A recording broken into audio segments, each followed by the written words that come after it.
खबर भिंड से है, जहां पर लोकायुक्त की टीम से मारपीट का एक मामला सामने आया है। आरोप यह है कि नगर पालिका का बाबू, जिसका नाम अजय रजावत है, शिकायतकर्ता विपिन जैन से मकान के नामांतरण के बदले 55,000 रुपए मांग रहा था। इसकी शिकायत लोकायुक्त से करने के बाद लोकायुक्त की टीम कार्रवाई के लिए नगर पालिका के दफ्तर पहुंच गई और 55,000 रिश्वत लेते बाबू को पकड़ लिया और कार्रवाई करने लगी। लेकिन इसी दौरान दफ्तर के कर्मचारी और पार्षद बाबू के समर्थन में उतर आए और लोकायुक्त की टीम को ही पीट दिया। मारपीट की जानकारी लगते ही स्थानीय पुलिस भी मौके पर पहुंच गई, लेकिन इस दौरान बंद कमरे में लोकायुक्त ने अपनी कार्रवाई की, मीडिया को दूर रखा। हालांकि लोकायुक्त ऑफिसर ने इतना जरूर बताया कि मारपीट हुई है, चलिए आपने बता दिया, जिसने भी ये किया उसके खिलाफ कार्रवाई की जाएगी। और आपको बता तो ये भी दें कि मारपीट की ये पूरी घटना नगर पालिका दफ्तर में लगे सीसीटीवी कैमरे में रिकॉर्ड हो गई है। अब लोकायुक्त की टीम छिपाए ना छिपाए, वो तो सब दर्ज हो गया है। विपिन जैन से नामांतरण की अवधि में 1 लाख रुपए की डिमांड कर रहा था, जो सौदा पट के 55,000 रुपये पे छूटा। आज हम उस कार्रवाई को अंजाम देने के लिए यहाँ आए और जैसे ही फरियादी विपिन जैन ने अजय राजावत को 55,000 रुपये लिए, रिश्वत के रूप में दिए, और उसको हमने ट्रैप किया। तो चलिए अब आपको छत्तीसगढ़ की खबरों से भी रूबरू करा देते हैं। दंतेवाड़ा के अरनपुर में हुए नक्सली हमले में चौंकाने वाला खुलासा हुआ है। जिस गाड़ी को नक्सलियों ने ब्लास्ट करके उड़ाया था, उस गाड़ी को बच्चों ने रोका था। घटनास्थल से लगभग 50 से 60 मीटर की दूरी पर बच्चों ने जवानों की गाड़ी रोकी थी, जिसके बाद दोबारा गाड़ी आगे बढ़ी और उसकी रफ्तार कम थी। ऐसे में अब सवाल उठने लगा है कि क्या नक्सलियों ने इस घटना को अंजाम देने के लिए बाल संगम का इस्तेमाल किया था? सवाल उठना लाजमी है, क्योंकि जिस जगह पर बच्चों ने आमा तिहार के लिए नाका लगा के रखा था, वहां दूर दूर तक कोई गांव ही नहीं है। आप ये जान लीजिए, इस जगह से करीब 2 किलोमीटर दूरी पर ग्रामीणों ने नाका लगा रखा था। ये नाका गांव में लगा था और ये जवानों की गाड़ियों को भी नहीं रोक रहे थे, ना ही उनसे पैसे ले रहे थे। लेकिन दूसरे नाके पर मौजूद बच्चों ने जवानों की पहली गाड़ी को भी रोकना चाहा। किसी कारण से वो गाड़ी वहां नहीं रुकी, जिसके बाद वहां मौजूद बच्चों या बाल संगम सदस्यों ने दूसरे नंबर की गाड़ी को रोका और जवानों ने उन्हें पैसे भी दिए। लेकिन कुछ ही देर बाद जवानों की गाड़ी का ब्लास्ट हो गया, ब्लास्ट की जद में आ गई। हालांकि अगर आपको ध्यान होगा तो हमारे संवाददाता वेद प्रकाश संगम ने यह बात उसी दिन बता दी थी, लेकिन बहुतों को यह बात नहीं पता थी और आज ये खबर सामने आई है, इसलिए हमें यह बताना पड़ रहा है। फिलहाल IBC 24 यानी आपके अपने न्यूज चैनल ने यह बात 2 दिन पहले ही बता दी थी।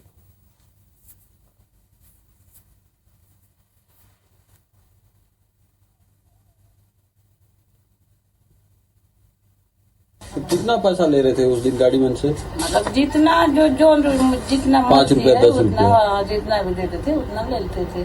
और देने वाले दे रहे थे, नहीं वाले तो नहीं। बच्चे लोग थे, डरा धमक चले जाते थे। तो उस दिन जो पहला गाड़ी गया था उसको पैसा दिए, वो लोग पैसा दिए थे? नहीं, पुलिस गाड़ी नहीं रोकते, नहीं रोकते। लेकिन ये बता रहे थे कि जो दूसरा गाड़ी उड़ाए हैं उसको रोके थे करके। नहीं रोके होंगे, यहाँ भी तो किए थे यहाँ ना, कहीं लोग तो कोई नहीं रोके, पुलिस गाड़ी को छोड़ दिए सब गाड़ी को। तो बच्चे लोग आए तो रोके भी होंगे, प्यार से दे दिए कि नहीं दिए तो वो नहीं माने। 26 अप्रैल को नक्सलियों ने अरनपुर में एक बड़े घटना को अंजाम दिया।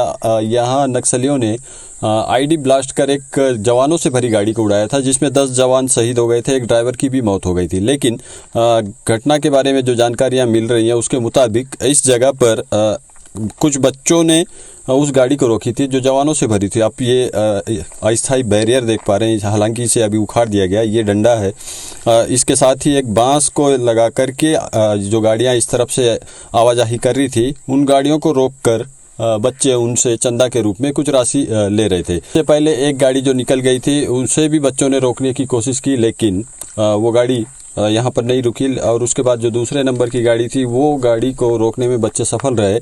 यहाँ से गाड़ी कुछ दूर पर आगे बढ़ती है, लगभग 50 से 60 मीटर की दूरी पर जैसे ही पहुँचती है वहाँ नक्सली ब्लास्ट कर देते हैं। लेकिन गौर करने वाली बात यह है कि क्या नक्सलियों ने इस ब्लास्ट को अंजाम देने के लिए बच्चों का इस्तेमाल किया, या फिर ये भी बातें पिछले समय में सामने आती रही है कि नक्सली बाल संगम का इस्तेमाल बड़ी घटनाओं को अंजाम देने के लिए करते रहे हैं। लेकिन जो जानकारी अब तक सामने आ रही है उसके मुताबिक केवल यहाँ पर बच्चे ही थे जो आसपास के गांव के रहने वाले थे। हालांकि ये कौन गांव के थे वो अभी स्पष्ट नहीं हो पाया, लेकिन अगर आप आसपास का नज़ारा देखें तो यहाँ कोई भी मकान नहीं दिख रहा। दूर दूर तक लगभग 1-1.5 किलोमीटर की दूरी तक कोई भी मकान नहीं है जहाँ पर कि कोई बच्चे या कोई व्यक्ति रहते हो। तो ऐसे में सवाल उठना लाजमी है कि आखिरकार वो बच्चे जो बड़ी संख्या में यहाँ पे थे, जो जिनकी संख्या 8 से 10 बताई जा रही है, वो आखिरकार आते कहाँ से हैं, ये भी एक बड़ा जांच का विषय है।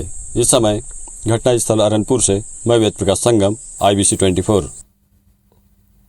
जब नक्सली किसी नक्सली वारदात को अंजाम देते हैं और बच्चों का प्रयोग करते हैं, इस्तेमाल करते हैं, तो इनके पास एक समूह है बाल संगम का, बच्चों का। छत्तीसगढ़ के दंतेवाड़ा में हुई नक्सली घटना के बाद मध्य प्रदेश के नक्सल प्रभावित इलाके बालाघाट पुलिस अलर्ट मोड पर है। एसपी ने सुरक्षा बलों एहतियातन उनको निर्देश दिया है, जिसके बाद से सुरक्षा बलों ने सर्चिंग तेज कर दी है। दंतेवाड़ा में नक्सलियों ने सर्चिंग पर निकले सुरक्षा जवानों के वाहन को बम से उड़ा दिया। कयास लगाए जा रहे हैं कि महाराष्ट्र और छत्तीसगढ़ में वारदात को अंजाम देने के बाद नक्सली बालाघाट के दक्षिण बैहर और लांजी के इलाके में मौजूद जंगलों में शरण ले सकते हैं।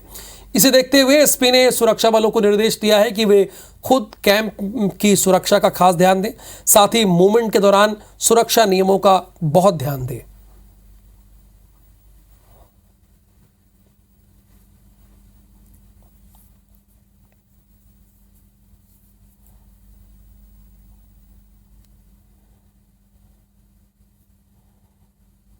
कैंप की सुरक्षा को लेकर और सामान्य आवागमन को लेकर जो हमने मानक गाइडलाइंस बनाई है नक्सल प्रभावित क्षेत्रों में, उनका पालन करने की हिदायत दी है। लगातार हम लोग बताते भी रहते हैं, पर घटना के बाद एक्स्ट्रा अलर्टनेस के लिए बताया है और लेकर भी हम लोग एक्स्ट्रा अलर्ट पे हैं।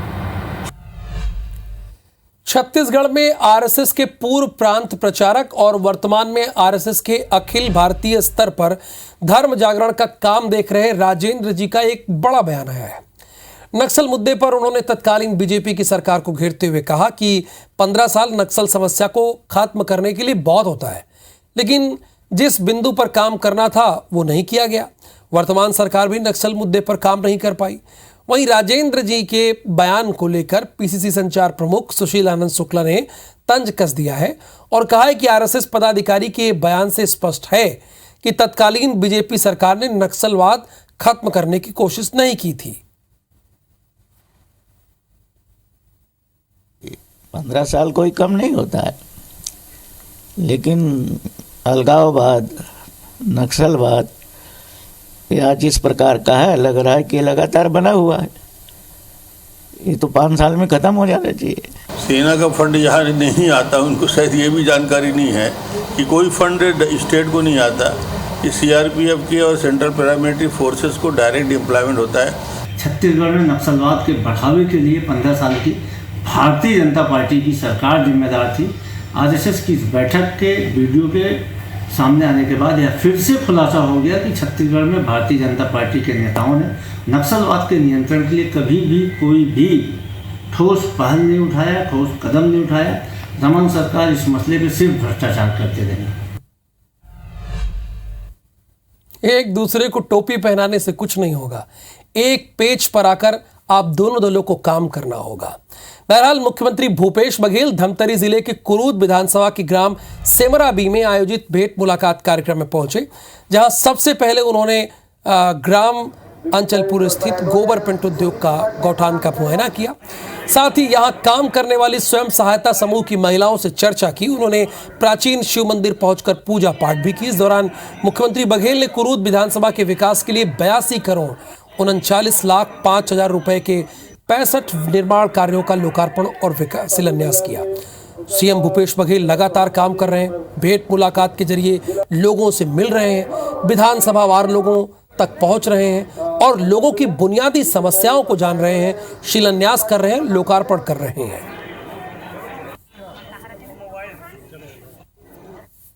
ग्राम पंचायत सेमरा 3 स्थित पशु अंधालय का पशु चिकित्सालय में उन्नयन कराया जाएगा।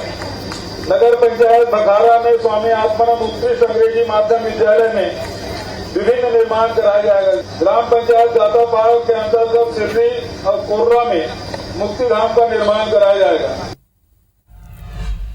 भूपेश बघेल की ऐसे मुख्यमंत्रियों में गिनती होती है जो जनता से बड़ी सहजता के साथ मिलते हैं, हमेशा उपलब्ध रहने वाले मुख्यमंत्री हैं। इधर भारतीय जनता पार्टी के विधायक, नेता प्रतिपक्ष नराण चंदेल और पूर्व मुख्यमंत्री रमन सिंह के नेतृत्व में बेमेतरा पहुंचे। बेमेतरा से बीजेपी के सभी विधायक बीरनपुर पहुंचे, जहां पर उन्होंने बीते दिनों हुई हिंसा में मारे गए भुवनेश्वर साहू के पिता ईश्वर साहू और भाई कृष्णा साहू और परिजनों से मुलाकात की। लेकिन एक बात यहां पर सामने आई, बीजेपी विधायकों के 20 दिन बाद फिर से बीरनपुर पहुंचने पर सियासत गरमा गई है। परिजनों ने आरोप लगाया कि पुलिस इस पूरे मामले में मंत्री के इशारे पर एकतरफा कार्रवाई कर रही है। उनका यह भी आरोप है कि दूसरे पक्ष के लोग एफआईआर के बाद भी गांव में खुलेआम घूम रहे हैं और दूसरी ओर उनके बच्चों को बिना बताए गिरफ्तार कर जेल भेजा गया। अब सवाल ये है कि बीरनपुर में 2 लोगों के लिए अलग अलग कानून क्यों है? ये सवाल तो उठता है ना। अगर ये बात सामने आ रही है, अगर बीजेपी के कार्यकर्ताओं नेताओं के सामने गांव वालों ने ये बात बताई है, तो इसमें कुछ तो सच्चाई होगी। और ऐसा हो क्यों रहा है? हाँ, कौन है आप? उनके बड़े पिताजी। शिकायत पूरे परिवार का शिकायत है कि दोषी लोगों को बख्शा जा रहा है और राजनीतिक चश्मे से, राजनीतिक दृष्टि से निर्णय लिए जा रहे हैं। हम लोग बैठ के निर्णय लेंगे और कार्यकर्ताओं ने जो शिकायत की उसका परीक्षण करेंगे। तो एक खबर है रायपुर से, जो कि बड़ी खबर है। धनेली नाला के पास खड़े ट्रक में आग लग गई, सामान और ट्रक जलकर खाक हो गया। दमकल की वाहन मौके पर रवाना हो गई है। ट्रक में आग लगने का कारण अज्ञात है। ये खमतराई एक थाना पड़ता है, वहीं पर इस ट्रक में आग लगी है। ट्रक में जो सामान रखा था वो भी जल गया और ट्रक तो पूरी तरह से जली गई। आप देख सकते हैं कितना भीषण ये हादसा है, जहां पर आग लगी है ट्रक में, पूरी तरह से जल गई। और हालांकि जैसा कि मैंने कहा अभी, ये जांच का विषय है कि आग किन कारणों से लगी है, ये तो पता भी नहीं चला है। धनेली नाला के पास एक ट्रक खड़ा था और उसमें भीषण आग लग गई।